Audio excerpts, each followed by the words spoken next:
She was the most photographed woman on Earth, the people's princess, trapped in a hollowed-out fairy tale.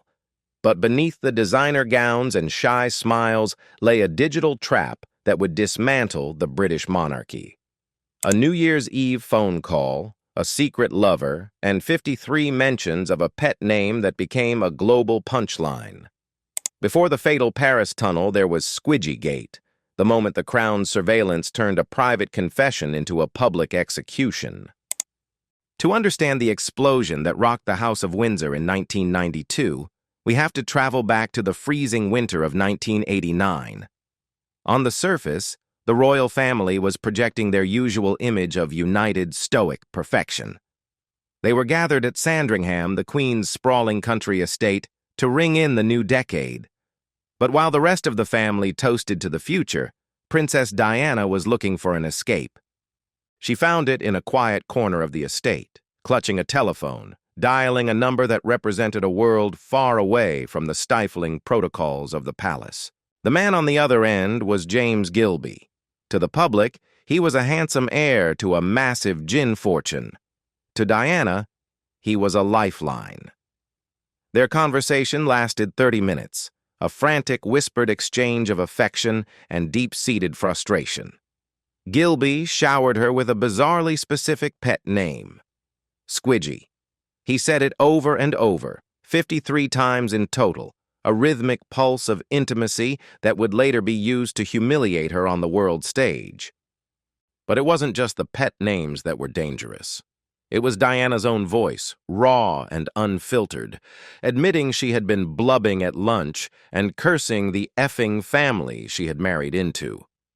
The history between Diana and Gilby was as chaotic as the call itself. They had met nearly a decade earlier on a setup date that ended in a disaster. Gilby had stood her up, leaving a young Diana so furious that she and a roommate allegedly pelted his car with flour and eggs. It was a moment of youthful rebellion that foreshadowed the fire she still carried. By the late 1980s, that fire was being smothered by a marriage to Prince Charles that was already in a state of terminal decay. In Gilby, she found someone who actually listened, someone who called her darling, while her husband was calling his mistress. As the 1989 New Year's countdown began, Diana believed she was safe in her privacy.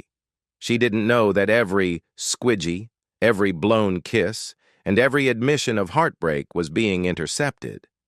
She spoke of her loneliness while Gilby made suggestive remarks about playing with himself and wanting to hold her close. It was a level of intimacy that the British public was never supposed to hear, a recording that would sit in a vault like a ticking time bomb, waiting for the perfect moment to detonate. The official story claims the call was caught by accident. A retired bank manager and radio enthusiast, Cyril Reenan, claimed he stumbled upon the frequency with a basic home setup. He said he was just scanning the airwaves when the voice of the world's most famous woman crackled through his speakers. He pressed record, sensing he had captured a piece of history. But as the tapes began to circulate among the tabloids, a darker theory started to emerge. Was it really a hobbyist with a lucky antenna, or was the Princess of Wales being hunted by something much more powerful? We are just scratching the surface of how this tape reached the press, and the truth might be more sinister than a simple tabloid scoop. For nearly 3 years, the most explosive recording in British history sat in a desk drawer, a digital ghost waiting for its moment to haunt the monarchy. The Sun, one of Britain's most aggressive tabloids, had purchased the tape from Cyril Reenan shortly after that fateful New Year's Eve in 1989. They knew they had gold, but they also knew they were playing with high-voltage electricity. To publish a private conversation of the Princess of Wales, especially one so intimate and disparaging toward the Crown, was a legal and ethical minefield that could have ended the newspaper itself. So, they waited, watching the royal marriage fray at the seams, looking for the perfect crack in the armor. While the editors at The Sun hesitated, the universe seemed determined to let the secret out. A second person, Jane Norgrove, claimed she had also intercepted the call using her own home equipment just days after the initial recording. Unlike the first witness, Norgrove didn't just sit on the secret. She began shopping it around. The tapes found their way to the Daily Mail and eventually crossed the Atlantic to the offices of the National Enquirer in the United States. In the early 90s, the American media wasn't bound by the same unspoken gentleman's agreement that often protected the British royals from their own press. The fuse was finally lit. The irony of this 3-year delay is perhaps the most tragic element for Diana. During those years, she was desperately trying to navigate a crumbling marriage while maintaining the public image of a future queen. She was struggling with bulimia, postpartum depression, and the agonizing knowledge that Prince Charles's heart belonged to Camilla Parker Bowles. She was a woman on the edge, unaware that her private cries for affection were already being transcribed by journalists who were simply waiting for the right news cycle to destroy her reputation. When the National Enquirer finally broke the story in August 1992, the shockwaves traveled back to London instantly. The British press, no longer feeling the need to protect a secret that was now global news, unleashed the floodgates. The Sun finally opened its vault, publishing the full, unedited transcript of the Squidgy tapes. The world woke up to a reality they weren't prepared for. Their fairy tale princess wasn't just a victim. She was a woman with a voice, a temper, and a desperate need for a love she couldn't find within the palace walls. The publication wasn't just a gossip story. It was a psychological autopsy of a woman in crisis. But as the public pored over the scandalous details, a more chilling question began to circulate through the halls of Kensington Palace. How did two separate hobbyists happen to record the exact same private frequency years apart, and was Diana truly the only one being watched?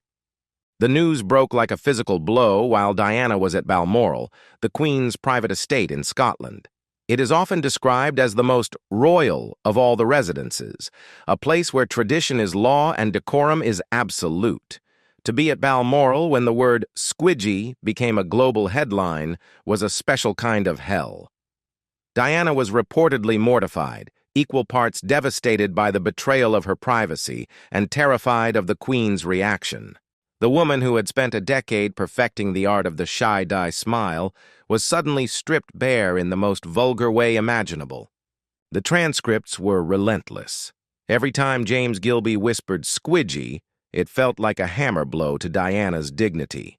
The public read about the blowing of kisses over the phone line and Gilby's suggestive comments about his own private activities. But for the royal family, the most unforgivable part wasn't the romance, it was the rebellion. Hearing the Princess of Wales refer to them as this effing family was a betrayal that could not be scrubbed away with a public relations campaign. It confirmed their worst fears. Diana was no longer a team player. She was a liability. The media dubbed the scandal Squidgygate, a name that sounded almost ridiculous but carried a lethal weight. It turned Diana into a caricature. For the first time since her wedding in 1981, the public's sympathy began to waver. Was she really the innocent victim of a cold husband, or was she a manipulative player in her own right? The tabloids feasted on the ambiguity, printing side-by-side comparisons of her charitable works and her late-night phone calls. The pressure was suffocating, and for Diana, the walls of the palace started to feel like the walls of a prison cell. Inside the monarchy, the reaction was one of cold, calculated distance. There were no public statements of support, no attempts to shield her from the firestorm. Instead, there was a sense of, "I told you so."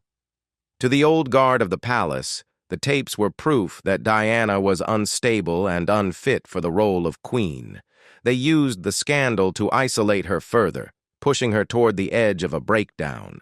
What they didn't realize was that a cornered Diana was more dangerous than they could ever imagine. Yet, as the dust settled on the initial explosion, the narrative began to shift. People started to ask why the princess was blubbing at lunch. They started to wonder what kind of environment would drive a woman to find solace in the arms of a man who called her squidgy 53 times. The scandal, intended to humiliate her, ended up exposing the deep rot within the royal marriage. But the biggest revelation was still to come, because Diana wasn't the only one with a secret on tape.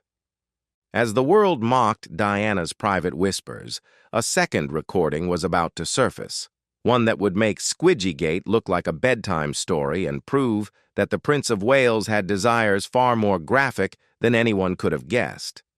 As the Squidgygate transcripts circulated from London to New York, a haunting question began to overshadow the gossip.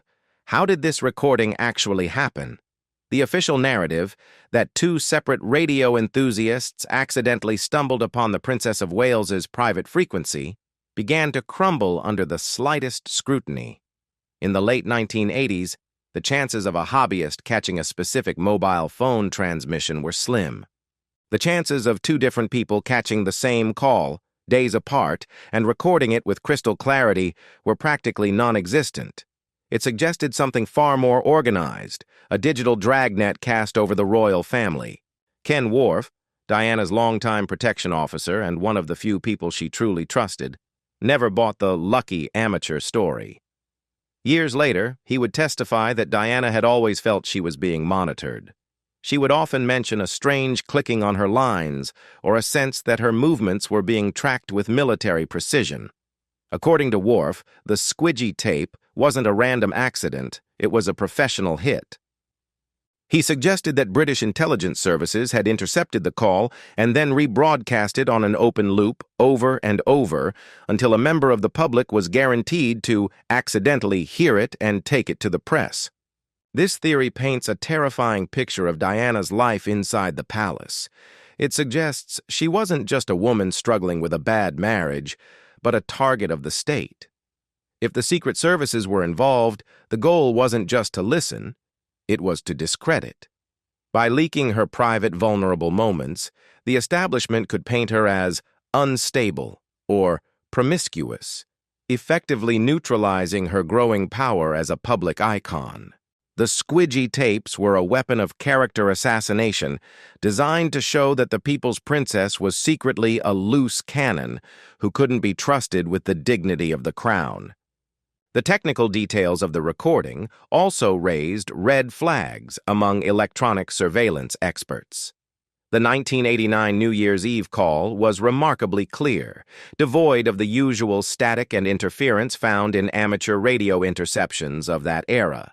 Furthermore, some experts suggested the tapes might have been edited or stitched together to emphasize the most scandalous parts while stripping away the context of Diana's obvious distress. It was a masterpiece of tabloid engineering, but the question remained, who provided the raw materials? For Diana, the realization that her most private thoughts were being harvested was a turning point. The paranoia that the media often mocked was, in fact, a completely rational response to a very real threat. She began to realize that Kensington Palace wasn't a sanctuary, it was a wiretapped fishbowl. But just as she was being buried under the weight of this surveillance, the very same system that snared her turned its sights on the man who would be king. The squidgy scandal was about to be eclipsed by something so graphic, so bizarre, and so deeply humiliating that it would make Diana's whispered pet names look like a Sunday school lesson. The hunters had found a new target, and his name was Prince Charles. If Squidgygate was a tremor, Humiliated was an absolute earthquake. Just months after Diana was dragged through the mud for her conversation with James Gilby, the press dropped a nuclear bomb on Prince Charles. A recorded phone call between the heir to the throne and his longtime mistress, Camilla Parker Bowles, was leaked to the public. If the world thought Diana and Gilby were intimate, they were completely unprepared for the raw, graphic, and frankly surreal nature of the future king's private desires. The centerpiece of the recording, the moment that would haunt Charles for decades, was a bizarre exchange where he joked about wanting to live inside Camilla's trousers. When she asked if he wanted to be turned into a pair of knickers, he went a step further, suggesting he would rather be her tampon.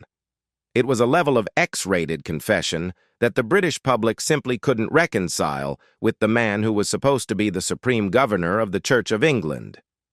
The tampon tape, as it became known, didn't just cause a scandal, it caused a national identity crisis. The timing was a godsend for Diana. Suddenly, the focus shifted from her unstable behavior to the king-in-waiting's explicit infidelity.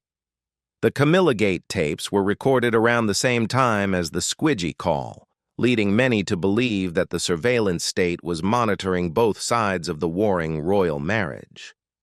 But while Diana's tape showed a woman looking for emotional support, Charles's tape showed a man deeply entangled in a long-term, highly sexualized affair while still married to the mother of his children. The double standard was shattered. The public reaction was a mix of revulsion and dark humor. The Prince of Wales, a man defined by his stiff upper lip and traditional values, was now a global laughingstock. The scandal did more damage to the prestige of the monarchy than any Republican movement ever could. It stripped away the last remnants of the fairy tale and replaced it with a tawdry, sordid reality. For Diana, seeing her husband's private life exposed provided a cold sense of vindication. She wasn't the crazy one. She was the one who had been telling the truth all along. This shift in the narrative gave Diana the leverage she needed. The Squidgy tapes had tried to break her, but Humiliated had broken the crown's moral authority. The war between the Waleses was no longer a private dispute. It was a public battle for the soul of the monarchy.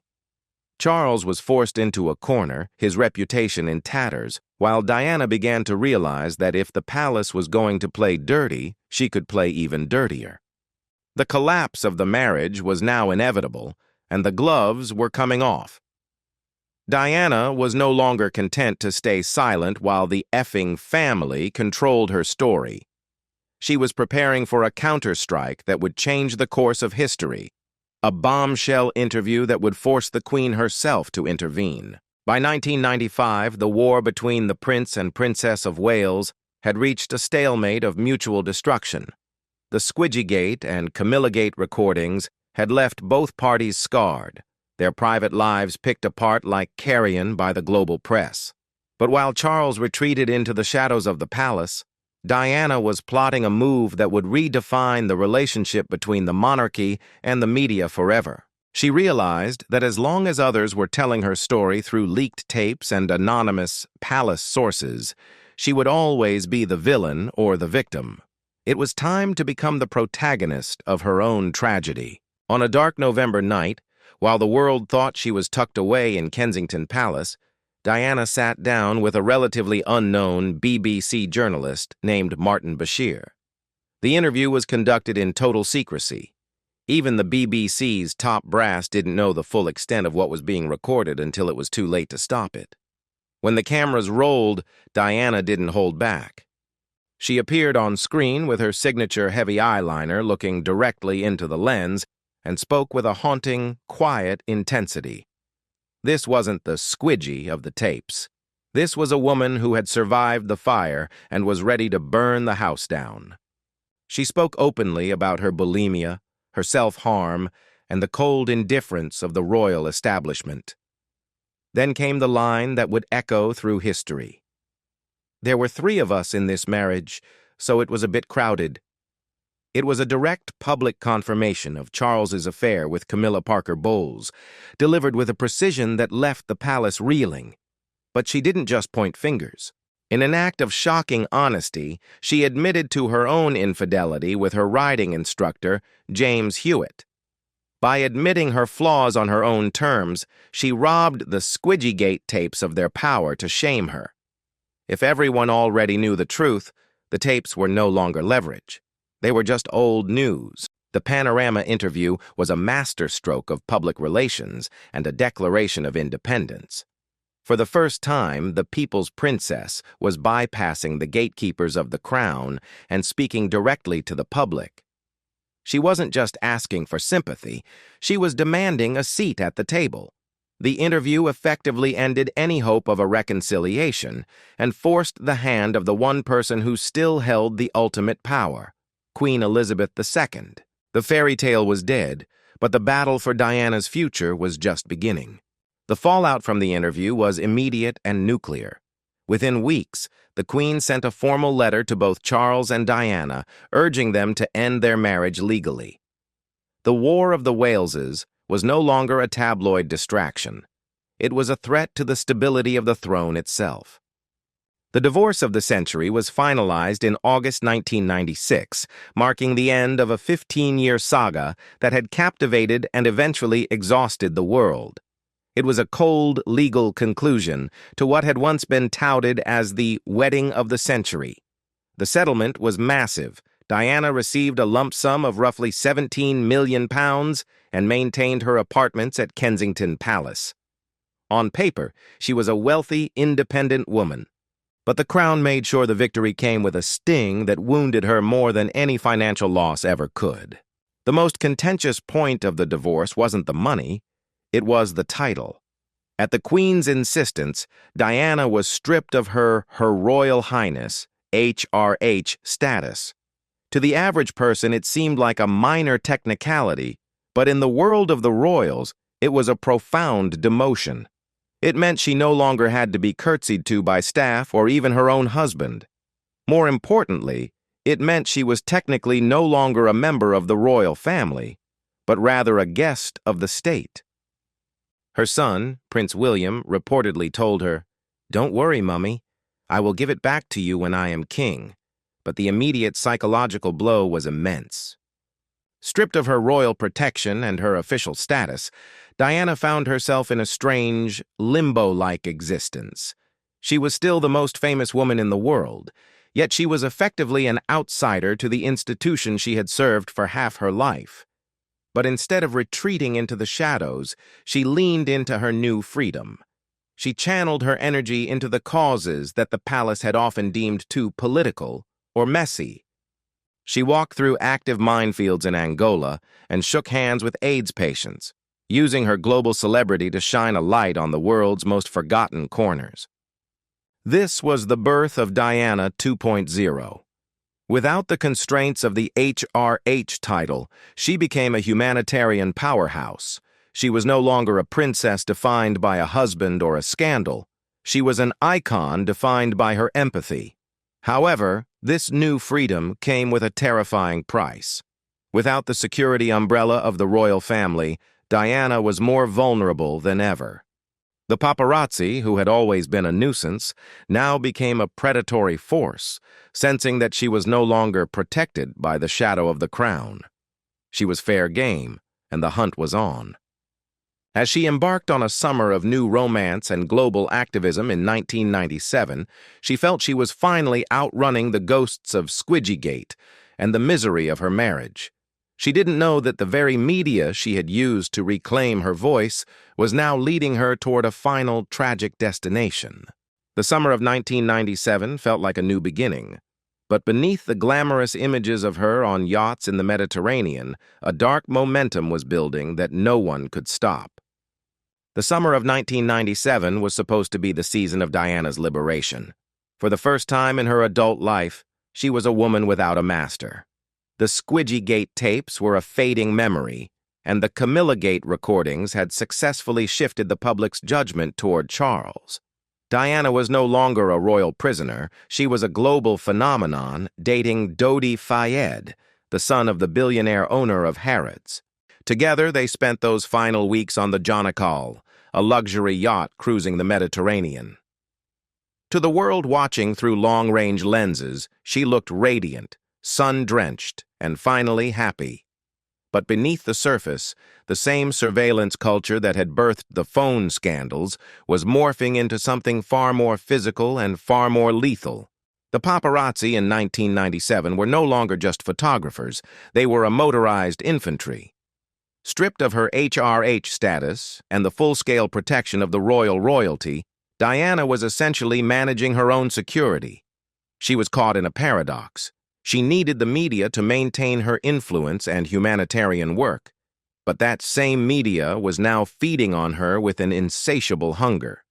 Every move she and Dodi made was tracked by a fleet of motorcycles and high-speed lenses. The hunt that had begun with a leaked phone call in 1989 had reached a fever pitch. The privacy she had so desperately defended during the Squidgygate fallout was now being sold for millions of dollars per snapshot.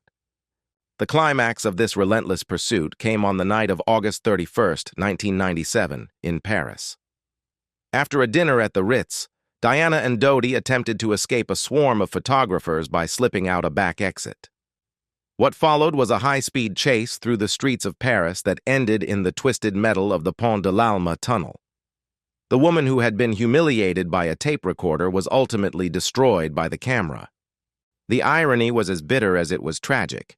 The very public that had listened to her squidgy whispers with such fascination was the same public whose demand for her image fueled the chase that killed her. In the aftermath of the crash, the world's grief was unprecedented. It was a collective outpouring of guilt and love that nearly toppled the monarchy. The royal family, which had once used scandals like Squidgygate to alienate Diana, found themselves trapped in a PR nightmare of their own making. They were forced to abandon their stoic silence and give the people's princess a funeral that stopped the world. The recordings, the affairs, and the bitter divorces were suddenly overshadowed by a singular, devastating realization. The girl who had been pelted with eggs by Diana for standing her up, and the woman who had blubbed at a royal lunch, was gone. Even today, the ghosts of the squidgy tapes linger. They serve as a haunting prologue to the tragedy in Paris, a reminder that the royal family's war with Diana wasn't just fought in courtrooms or palaces, but in the airwaves and through the lenses of a world that couldn't stop watching. But as the dust of history settles, we have to ask, what became of the players in this digital tragedy? And did the monarchy ever truly learn its lesson? The story didn't end in that tunnel. It merely shifted, leaving behind a legacy of surveillance and a family forever divided. Today, the names Squidgy and Humiliated feel like artifacts from a different era, yet their impact defines the modern British monarchy. James Gilby, the man on the other end of that fateful New Year's call, retreated into a life of relative obscurity, forever destined to be a footnote in a tragic epic. He eventually married and moved on, but he remains the silent witness to the moment Diana's private walls first came tumbling down. The man she once pelted with flour as a prank became the man whose voice helped seal her fate in the eyes of the establishment. But the true legacy of the phone scandals lives on in Diana's sons, William and Harry. They grew up in the wreckage of these leaks, watching their mother's dignity being traded for tabloid profit. The deep-seated trauma of seeing their parents' most intimate and embarrassing moments broadcast to the world has shaped their own relationship with the press, especially for Harry, whose exit from the royal family mirrors many of his mother's own struggles for autonomy and privacy. The surveillance that began with a radio enthusiast in 1989 has evolved into a digital battlefield where the crown still fights for its reputation. Princess Diana remains frozen in time, the eternal people's princess, forever young and forever pursued. Her story is a cautionary tale of what happens when a human being is treated as a commodity by an institution and a public that values entertainment over empathy. Squidgygate wasn't just a gossip story. It was the moment we realized that for those under the royal spotlight, there is no such thing as a private conversation, and the price of a life in the sun is often a slow, public execution in the dark. If this deep dive into the hidden history of the House of Windsor moved you, consider hitting the like button and subscribing to join our community of history enthusiasts. Every story has a side that was never meant to be heard, and we're here to uncover them all. What do you think? Was Diana a victim of the state, or just a woman caught in an impossible situation? Let us know your thoughts in the comments below. We read every one of them. Every one of them. Every one of them. Every one of them.